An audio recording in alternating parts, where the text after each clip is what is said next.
नमस्कार, स्वागत है आप सभी का मालवी एकेडमी के इस ऑनलाइन लर्निंग प्लेटफॉर्म पे। बच्चों, आपके बीएचयू की काउंसलिंग प्रोसेस शुरू हो चुकी है, जिसमें आप लोग रजिस्ट्रेशन प्रोसेस अपना कर रहे होंगे और आपका प्रेफरेंस एंट्री फॉर्म जो होगा वो बहुत ही जल्द शुरू होने वाला है। आज इस वीडियो में हम लोग बात करने वाले हैं कि बीएचयू का एक ओवरव्यू मैं आपको देने वाला हूं कि बीएचयू में किस तरीके से कॉलेजेस और किस तरीके से कैंपसेस डिवाइड हैं, इसके बारे में आपको बताऊंगा। आप अक्सर सुन रहे होंगे कि मेन कैंपस में हो जाएगा, एफिलिएटेड कॉलेज में हो जाएगा। ये मेन कैंपस क्या है, एफिलिएटेड कॉलेज क्या है, दोनों में डिफरेंस क्या है, कहां पर एडमिशन लेना हमारा सुटेबल होगा, अगर हमको एफिलिएटेड कॉलेज मिल रहा है तो क्या हमको लेना चाहिए कि नहीं लेना चाहिए, क्या डिफरेंसेस हैं मेन कैंपस और एफिलिएटेड कॉलेज में। इन्हीं सब बातों पे मैं आज इस वीडियो में आपके साथ डिस्कस करने वाला हूं। आपको एफिलिएटेड कॉलेज के बारे में कंप्लीट इंफॉर्मेशन दूंगा, मेन कैंपस एफिलिएटेड कॉलेज में फीस स्ट्रक्चर का क्या है, हॉस्टल की क्या फैसिलिटीज हैं, साथ ही साथ आपके टीचिंग प्रोसेस में क्या डिफरेंस है, आपके एकेडमिक्स में क्या डिफरेंसेस आएंगे, सारी बातें मैं आपके सारे सुख सुविधाएं, माहौल कैसा है, सारी बातें मैं आपसे करूंगा। कौन कौन से कोर्सेज अवेलेबल हैं एफिलिएटेड कॉलेजेस में, हर एक चीज, हर एक टॉपिक पे मैं आपसे बात करने वाला हूं। तो सबसे पहले हम लोग यहां पर शुरुआत करेंगे। एक मैं ओवरव्यू दे दूं सबसे पहले आपको बीएचयू के बारे में। तो बीएचयू यहां पर दो चीजों पे चलेगा, एक मेन कैंपस और एक एफिलिएटेड कॉलेज। मतलब क्या है, सबसे पहले समझिए यहां पर मेन कैंपस आपके दो हैं। एक है आपका जिसको हम लोग मेन कैंपस बोल रहे हैं, एक है राजीव गांधी साउथ कैंपस जिसको हम लोग बोलते हैं आरजीएससी। अब देखिए, ये जो आपका मेन कैंपस है आपके लंका वाराणसी में स्थित है, और ये जो राजीव गांधी साउथ कैंपस है ये आपके मिर्जापुर, यहां से लगभग मतलब बनारस से 70 किलोमीटर की दूरी पर स्थित है। ये दोनों ही मेन कैंपस हैं। ऐसा आप बिल्कुल नहीं कह सकते हो कि हाँ ये मेन कैंपस ही मेन कैंपस, दोनों ही मेन कैंपस हैं। ये एफिलिएटेड कॉलेज नहीं है आपका, ठीक। अब यहां पर सारे कोर्सेज नहीं है, यहां पर तो सब सारे कोर्सेज अवेलेबल हैं, लेकिन यहां पर सारे कोर्सेज अवेलेबल नहीं है, कुछ ही कोर्सेज अवेलेबल हैं। कौन कौन से कोर्सेज अवेलेबल हैं उसको मैंने पीपीटी में लास्ट में रखा हुआ, मैं उसको एक बार आपको दिखा दूंगा, उसके लिए परेशान नहीं होना है। अब आपका ये जो मेन कैंपस है, ठीक है, इसमें ये दो पार्ट में है, ये एफएमसी और एमएमबी दोनों मेन कैंपस का ही पार्ट है, दोनों अलग बिल्कुल नहीं है। एफएमसी जो होता है इसको हम लोग बोलते हैं फैकल्टी इन मेन कैंपस, ठीक है। और यहां पर क्या होता है, यहां पर मेल एंड फीमेल दोनों लोग पढ़ते हैं। यह है आपका एमएमबी, इसका फुल फॉर्म होता है महिला महाविद्यालय, और यहां पे साफ आपको दिख रहा होगा, इसका मतलब हो गया यहां पर ओनली फीमेल्स यहां पर पढ़ती हैं, ठीक है। एमएमबी में भी सारे कोर्सेज नहीं है, एफएमसी में आपको सारे कोर्सेज मिल जाएंगे, लेकिन एमएमबी में सारे कोर्सेज नहीं है। कौन कौन से कोर्सेज हैं अभी आगे मैं आपको बता दूंगा।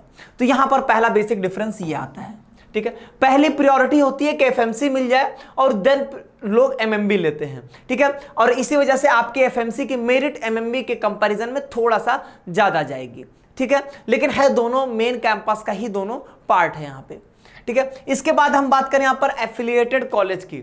तो एफिलिएटेड कॉलेज यहां पर आपको मिलेंगे टोटल 4, जिसमें से 3 जो होते हैं वो सिर्फ फीमेल के लिए होते हैं, एक मेल और फीमेल दोनों के लिए होता है आपका यहां पे आर महिला पोस्ट ग्रेजुएट कॉलेज, AMPG इसका नाम होता है, आर महिला पोस्ट ग्रेजुएट कॉलेज। ये है आपका वसंता कन्या महाविद्यालय, ये भी सिर्फ फीमेल के लिए। वसंता कॉलेज फॉर वुमेन, ये भी फीमेल के लिए, नाम से भी स्पष्ट है। और एक है DAV पोस्ट ग्रेजुएट कॉलेज, ये आपका मेल एंड फीमेल दोनों के लिए है, ठीक है, DAV में। अच्छा, मैं आपको यहां पर बता दूं एक चीज, अगर हम मोटे तौर पे बात करें तो जितने भी एफिलिएटेड कॉलेज हैं इसमें BA और BCom के ही कोर्सेज अवेलेबल हैं, आपके BSc के कोर्सेज अवेलेबल नहीं हैं। BSc के कोर्सेज आपके FMC और MMB में ही हैं। BSc में RGSC में बात करेंगे, सिर्फ BSc एग्रीकल्चर का कोर्स है, बाकी यहां पर आपके कोई बहुत मेजर कोर्सेज नहीं है। अभी कौन कौन से कोर्सेज हैं वो भी मैं आपको यहां पर बता दूंगा। तो अगर कोई जैसे BA का बच्चा है तो BA के लिए काफी सीट्स मिल जाएंगे, FMC में भी, MMB में भी आपको मिलेंगे, और सारे इन सभी एफिलिएटेड में मिलेंगे। इसीलिए कहा जाता है कि BA में फीमेल कैंडिडेट्स के लिए काफी बेनिफिट हो जाता है, क्योंकि उनके लिए नंबर ऑफ सीट्स काफी ज्यादा हो जाती हैं। मेल के लिए उतना ज्यादा नहीं है, क्योंकि मेल के लिए एफएमसी में सीट होगी और नहीं तो फिर DAV में होगी सीट, ठीक है, ये आता है। अब जैसे बीकॉम की बात करेंगे तो बीकॉम में भी बहुत बेनिफिट है। अब बीकॉम आपके एमएमबी में नहीं मिलेगा, बीकॉम आपको एफएमसी में मिलेगा, सारे एफिलिएटेड कॉलेज में मिलेगा, और आपको आरजीएससी में भी बीकॉम का कोर्स मिल जाएगा, ठीक है। तो ये बात होती है कौन कौन से, कहां पे कौन कौन से कोर्सेज हैं, उसकी तो डिस्कशन अभी हम लोग यहां पर करने ही वाले हैं। तो फिलहाल मोटा मोटा आप ये समझ गए होंगे कि BHU 2 इसके मेन कैंपस हैं, एक है लंका वाराणसी में और एक है मिर्जापुर डिस्ट्रिक्ट में राजीव गांधी साउथ कैंपस, ठीक है, 2 ये हो गए। उसके बाद आपके मेन कैंपस दो पार्ट में, एफएमसी और एमएमबी, ठीक है, एक फैकल्टी इन मेन कैंपस, एक महिला महाविद्यालय, दोनों मेन कैंपस ही हो गया। इसके बाद इसके एफिलिएटेड कॉलेज हैं 4, जिसमें से 3 फीमेल्स के लिए और एक आपका मेल एंड फीमेल दोनों के लिए होता है यहाँ पे, ठीक है। ये तो हमको पहले बेसिक स्ट्रक्चर समझ में आ गया कि कौन यहाँ पर क्या क्या है। अब देखिए यहाँ पे आगे डिफरेंस क्या है मेन कैंपस और एफिलिएटेड कॉलेज के बीच में। कैंपस को लेकर अगर हम बात करते हैं यहाँ पे, तो देखिए जो आपका मेन कैंपस है, अब जिसमें एफएमसी और एमएमबी दोनों है, वो तो हो गया एक चीज। उसका जितने भी एफिलिएटेड कॉलेज हैं उनके कैंपस अलग हैं। उनके कैंपस आपके मेन कैंपस के 8-10 किलोमीटर की रेंज में, कोई 8 किलोमीटर कोई 10 किलोमीटर की दूरी पर स्थित है सब आपके मेन सिटी वाराणसी में ही है। राजीव गांधी साउथ कैंपस ही है जो कि आपका 70 किलोमीटर की दूरी पे है, ठीक। ये चीज हो गई। तो कैंपस की बात करेंगे तो कैंपस बिल्कुल सेपरेट है और यहीं से एक बड़ा डिफरेंस आ जाता है। इसी वजह से मेन कैंपस की जो मेरिट होती है वो हाई होती है, एफिलिएटेड कॉलेज की मेरिट जो होती है वो लो होती है। रीजन यहां पर एक जरूर पड़ता है, क्योंकि जो मेन कैंपस है उसकी तो बात ही अलग है, बहुत बड़ा कैंपस है, लेकिन एफिलिएटेड कॉलेज के अपने अपने कैंपसेस हैं, तो उससे कंपैरेटिवली आप बात करोगे तो सीधी सी बात है कैंपस में डिफरेंस आएगा। कैंपस के माहौल में, एनवायरनमेंट में डिफरेंस आपको जरूर मिलेगा। यहाँ पे टीचिंग प्रोसेस की बात करें तो दोनों में टीचर्स अलग होते हैं। मेन कैंपस के टीचर्स अलग होते हैं, एफिलिएटेड कॉलेज के टीचर्स अलग होते हैं। लेकिन कोई ये नहीं कह सकता है कि यहाँ के टीचर्स बहुत अच्छे हैं, वहां के टीचर अच्छे नहीं है, ऐसा बिल्कुल भी नहीं है। एकेडमिक्स की अगर मैं सिर्फ एकेडमिक्स की अगर मैं बात करता हूं तो एकेडमिक्स में कोई डिफरेंस नहीं है। मेन कैंपस, एफिलिएटेड कॉलेज, दोनों जगह अच्छी पढ़ाई होती है। दोनों में टीचिंग प्रोसेस में, एकेडमिक्स में कोई भी डिफरेंस नहीं आता। इवन कुछ कुछ चीजों में यह भी हो जाता है कि एफिलिएटेड कॉलेज के कुछ कुछ ऐसे टीचर्स हैं जो कि काफी अच्छा पढ़ाते हैं कंपैरेटिवली आपके मेन कैंपस के, तो वो भी बातें होती हैं। तो एकेडमिक्स में आप कोई भी डिफरेंस नहीं निकाल सकते हो। तो ये आपका पॉइंट कभी नहीं आएगा एकेडमिक्स या टीचिंग प्रोसेस को लेके कि हमारा एफिलिएटेड कॉलेज में हो गया तो हमारी अच्छी पढ़ाई नहीं होती है, हमको अच्छा नहीं पढ़ा जाता, हमारी क्लासेस नहीं चलती हैं, वहां पर इररेगुलर क्लासेस हैं। ऐसी कोई बात नहीं है। एग्जाम भी समय से होगा, आपका क्लासेस भी टाइम से चलेंगी। इवन आपके एग्जाम्स जो होते हैं वो मेन कैंपस में ही होंगे एफिलिएटेड कॉलेज वालों के। फैसिलिटीज की बात करें तो यहां पर डिफरेंस आता है। सीधी सी बात है, अगर मेरिट का डिफरेंस आ रहा है, मेन कैंपस को लोग प्रीफर कर रहे हैं, तो वहां पे कैंपस लाइफ का भी फर्क पड़ेगा ही पड़ेगा।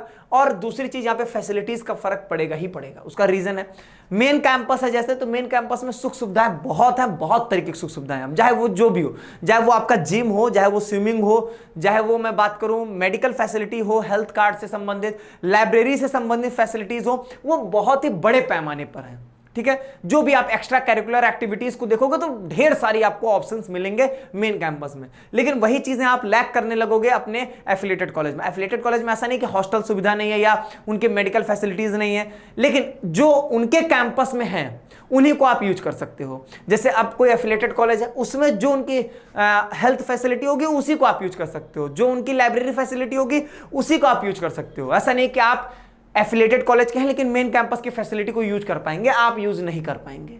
यही डिफरेंस यहां पर आएगा। तो फैसिलिटीज में बेशक आपको फर्क पड़ेगा ही पड़ेगा, इसी वजह से डिफरेंस भी है। इसके बाद बात करें अगर हम लोग फी स्ट्रक्चर का, तो फी स्ट्रक्चर का मैं एक पीडीएफ डिस्क्रिप्शन बॉक्स में डाल दे रहा हूं, आप आराम से उसको डाउनलोड करके देख लेना। मेन कैंपस और आपके क्या कहते हैं एफिलिएटेड कॉलेज में फीस में क्या डिफरेंस है। डिफरेंस है मेन कैंपस में फीस काफी कम है, एफिलिएटेड कॉलेज में थोड़ा ज्यादा। एग्जांपल के तौर पे जैसे बीए का कोर्स है तो यहां पर आपको लगभग 2-2.5 हजार रुपए फीस पड़ेगी मेन कैंपस में, एफिलिएटेड कॉलेज में वही फीस आपकी 10-11 हजार के आसपास पड़ेगी, ठीक है। तो वो भी अलग अलग एफिलिएटेड कॉलेज की अलग अलग फीस हैं, वो आप पीडीएफ को आराम से वहां पे देख लोगे, आप समझ जाओगे, ठीक है। तो फीस स्ट्रक्चर में भी थोड़ा सा आपको डिफरेंस मिलेगा। अब जैसे आरजीएससी में है तो बीएससी एग्रीकल्चर आरजीएससी में है और मेन कैंपस में भी है। तो मेन कैंपस में तो नॉर्मल फीस वही अपनी 3,000 रुपए के आसपास फीस पड़ेगी आपकी साल भर की, लेकिन आप जैसे ही आरजीएससी में जाओगे वहां पर 35,000 रुपए 25,000 रुपए आपकी एक्स्ट्रा फीस पड़ती है। तो ये फर्क आपके लिए वहां पर आता है। हॉस्टल की बात करेंगे तो मेन कैंपस में हॉस्टल की सुविधा ज्यादा अच्छी है in comparatively to the affiliated college. Main campus के हॉस्टल सस्ते हैं, बहुत सस्ते हैं। साल भर का आपका अगर हम बात करें तो मैक्सिमम खर्च जो है वो 3,000 रुपए का आएगा, फीस 3,000 रुपए पड़ेगी। और मेस की बात करेंगे तो 2,500 से 3,000 रुपए, मैं चलो 3,000 रुपए ले लेता हूं। मेस में आपको 3,000 रुपए पर मंथ के खर्चे पे आप जो है वो मेस भी यहां पर मेन कैंपस के मेस को आप यूज कर सकते हैं। लेकिन अगर मैं वहीं पर बात करूंगा आपके एफिलिएटेड कॉलेज में, तो पहली बात तो हॉस्टल फैसिलिटीज बहुत ही कम है, बहुत मिनिमम, जो है भी बहुत महंगी है, ठीक ठीक है। इनके हॉस्टल्स जो है काफी ज्यादा महंगे हैं, वो मतलब आप लगभग 60-70 की रेंज में जाते हुए दिखोगे, तो बहुत काफी महंगे हॉस्टल्स होते हैं। और बीएचयू मेन कैंपस की बात कर रहे हैं तो इनके हॉस्टल की फीस मैक्सिमम 3000 रुपए पर एनम की बात कर रहा हूं मैं, 3000 भी नहीं, 3000 से कम ही है, लेकिन 3000 रुपए पूरे साल की फीस पड़ेगी। तो यही सब डिफरेंसेस हैं। और ऐसा नहीं है कि मेन कैंपस में भी सबको हॉस्टल मिलता है, एफिलिएटेड कॉलेज में सबको मिलता है, ऐसा बिल्कुल भी नहीं है। वो आपके मेरिट के ऊपर डिपेंड करेगी, क्योंकि जितने कैंडिडेट्स हैं, जितने सेलेक्टेड कैंडिडेट्स हैं, जितनी सीट्स हैं, उतने हॉस्टल्स अवेलेबल नहीं हैं।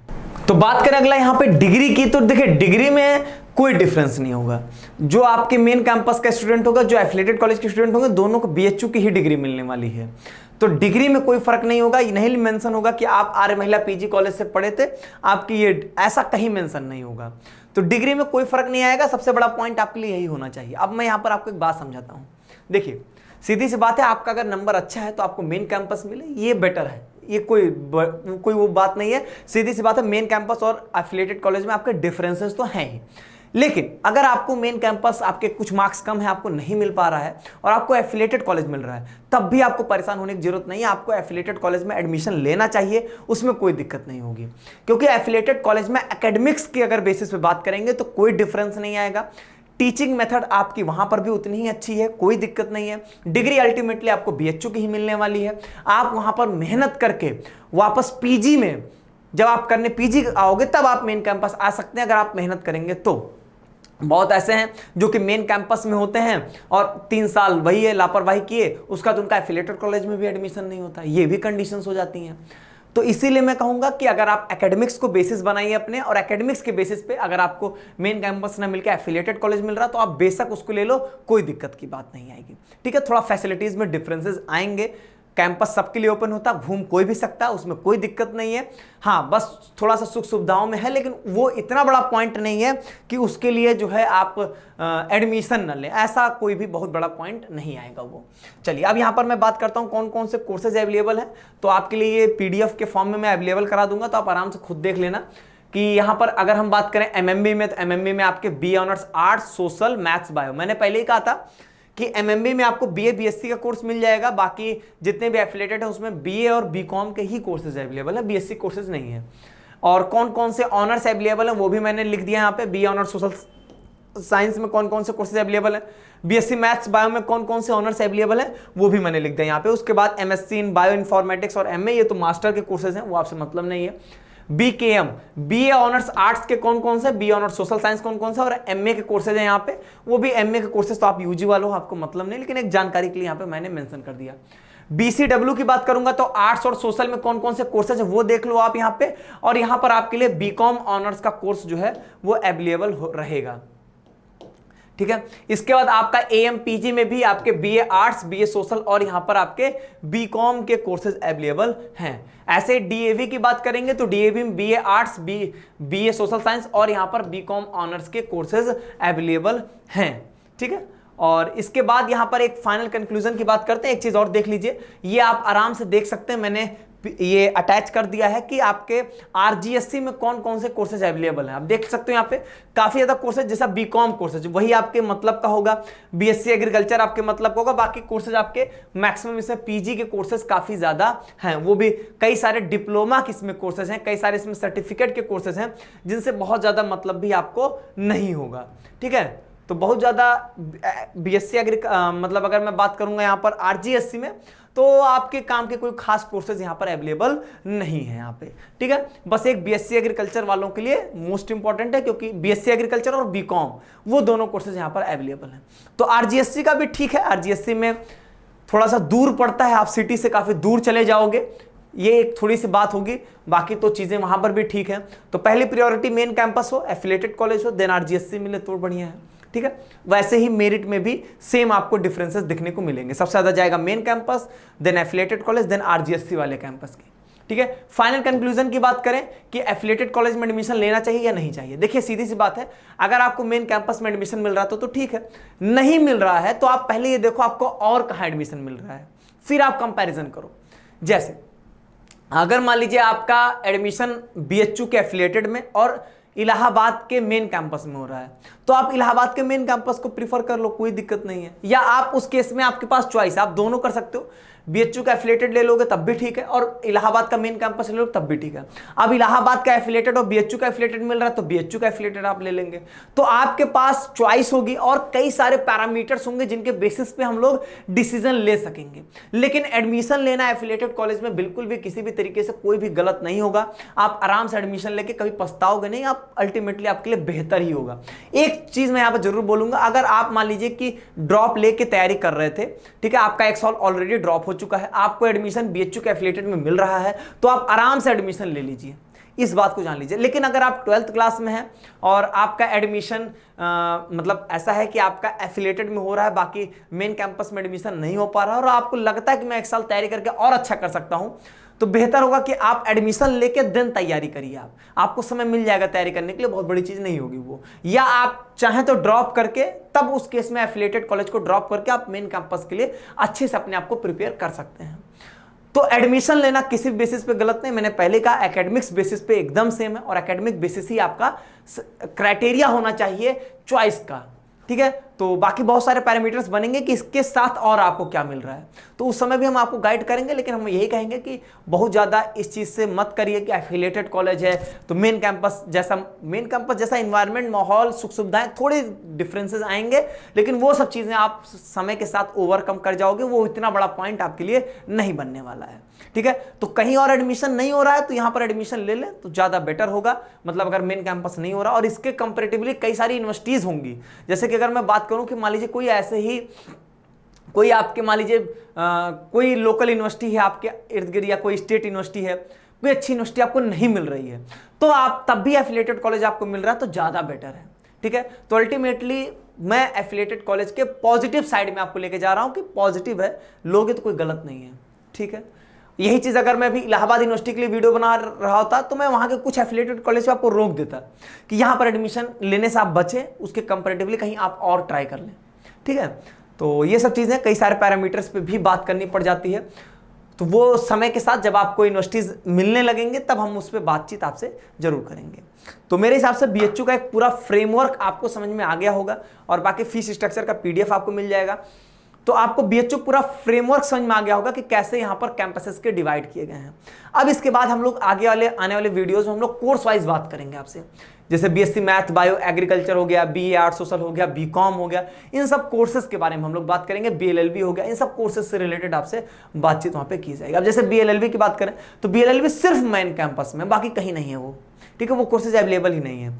तो जो मैंने कोर्सेज दिखाए वही कोर्सेज आपके एफिलिएटेड कॉलेज में अवेलेबल है। वैसे मैंने बता दिया बीए और बीकॉम के ही कोर्सेज अवेलेबल हैं, ठीक है। चलो, तो आज की वीडियो में बस इतना ही, और भी आपके मन में जो भी प्रश्न हो बीएचयू के लेकर वो आप डालिए, बाकी हम लोग आपको वीडियोस तो लगातार देते ही रहेंगे। बहुत बहुत धन्यवाद।